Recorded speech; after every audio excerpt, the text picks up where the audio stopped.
Hi everyone, it's John. Welcome back to my channel. Earlier this summer, I think it was sometime around late June or early July, someone in our Historathon 2023 Discord group, it was Vin actually, the founder of Historathon 2023, mentioned a university book sale that I would not have known about had he not mentioned it. And that was the one that was going on at Yale University Press. So I wanted to thank Vin before I actually show these books because, like I said, I wouldn't have known about this without him mentioning it. And also to encourage both Vin and anyone else in the group that if you see university press book sales, to please just drop a note in the Discord, because I'm sure a lot of us are not in cahoots with all of the ones that we would like to be, and would like every opportunity to get our hands on some interesting new books for discounted prices if and when we can. So, that said, thanks again, Vin. I will show you some of the things I got. It's, I think nine books or so. And one of them was this. It is a classic in its field. Was written a while ago. And this is, I think, their second edition of it, if I'm not mistaken. This is The Stripping of the Altars by Eamon Duffy. Traditional religion in England from 1400 to 1400 to 1580. In this prize-winning account of the pre-Reformation Church, Eamon Duffy recreates lay people's experiences of religion. He reveals that late medieval Catholicism was neither decadent nor decayed, but strong and vigorous. Brilliantly examining a wide array of sources, he shows that the Reformation was a violent rupture from a deeply popular and theologically respectable religious tradition. So, sort of revisionist take on religion in England leading up to the Reformation, and I guess a little bit afterwards, too.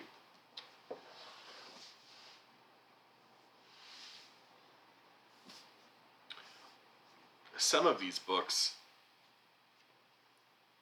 well, this one certainly, they don't always have a summary print matter on the back. Like, for example, this one just has reviews, snippets from positive reviews. So I won't be able to tell you too much about this other than the title and the fact that it looked interesting and had good reviews on Goodreads, two of my criteria for picking something up sight unseen. This is by Jonathan Rose. It is The Intellectual Life of the British Working Classes.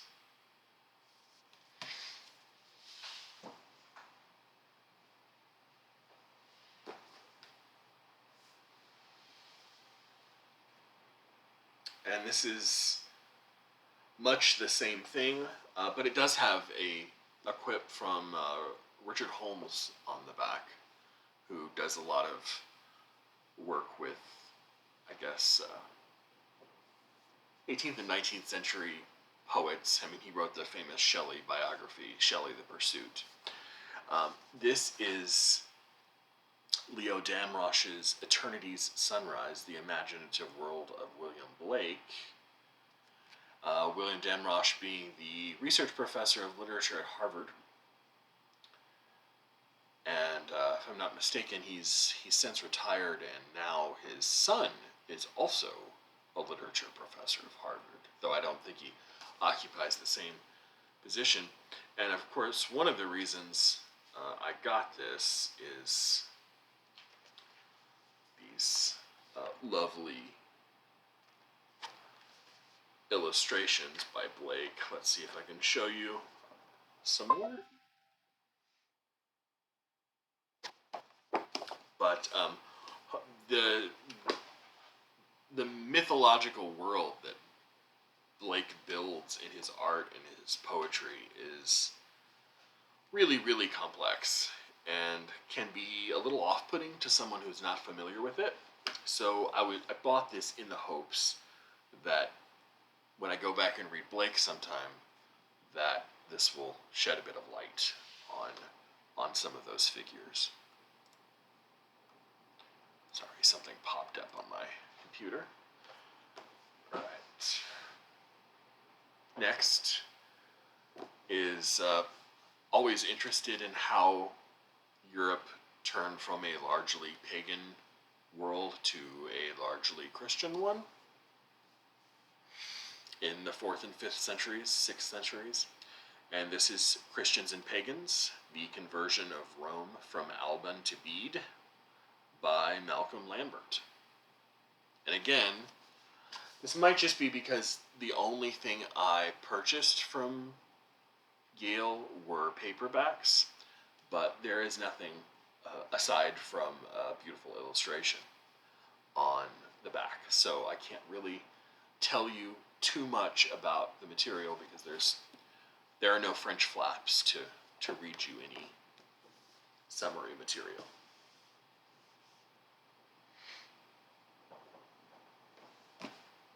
This has a little bit of something. This is Blood and Mistletoe.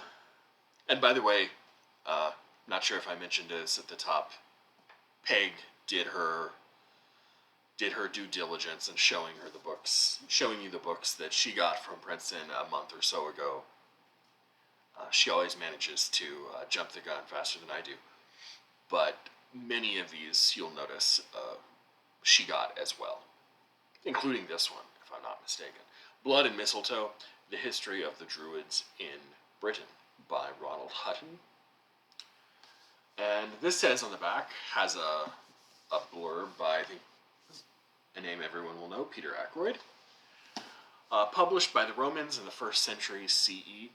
Crushed by the Romans in the 1st century CE. The ancient Druids of Britain left almost no reliable evidence behind. Ronald Hutton's captivating book is the first to explore the evolution of English, Scottish, and Welsh attitudes towards these forever ambiguous figures of the ancient Celtic world. Sparkling with legends and filled with new perspectives on ancient and modern times, this book is a fascinating cultural study of Druids throughout British history. I'll take it.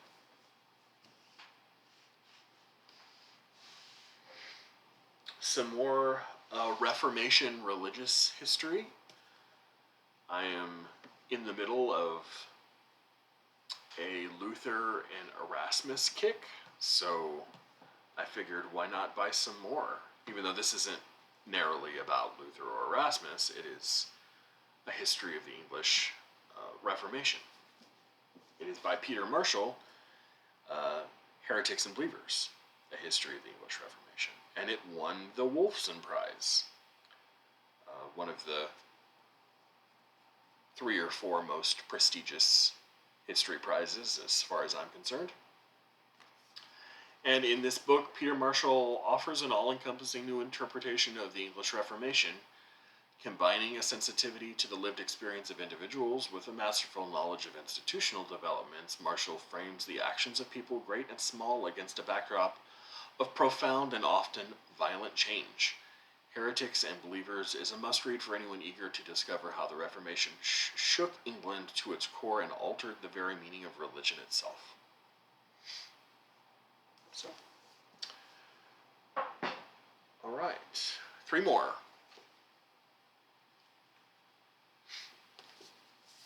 A bit of religious history and sort of messianic history. Cosmos, Chaos, and the World to Come, the Ancient Roots of Apocalyptic Faith by Norman Cohn. And on the back it says, in this engrossing book, the author of the classic The Pursuit of the Millennium. The Pursuit of the Millennium is kind of a minor classic in the field. Investigates the origins of apocalyptic faith. The belief in a perfect future when the forces of good are victorious over the forces of evil. Norman Cohn takes us back 2,000 years to the worldviews of ancient Egypt, Mesopotamia, and India, the innovations of Iranian and Jewish prophets and sages, and the earliest Christian imaginings of heaven and earth, and he illuminates a major turning point in the history of human consciousness. And for the second edition, he has a final chapter on the Zoroastrians, the Jews, and the Christians that has been wholly rewritten and extended.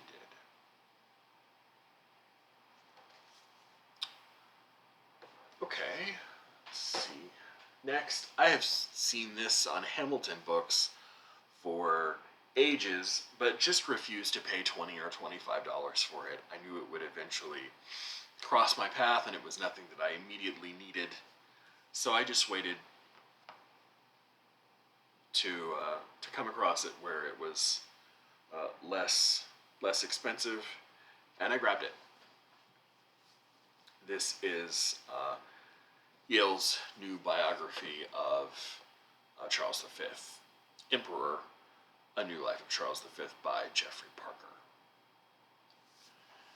Charles V, Holy Roman Emperor and King of Spain, Italy, and Germany, strove to achieve immortality.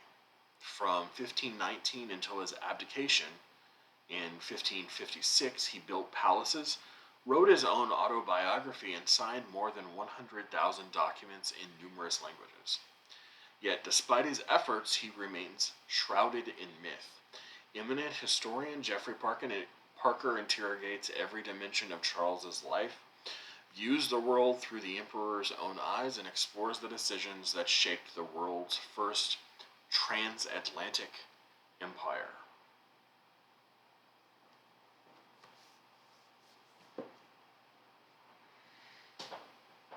And the last book is, there's a little bit of back matter here, so I can tell you a bit about it. For some reason, I recognize this author's name. I don't know nearly enough about Native people, about indigenous Americans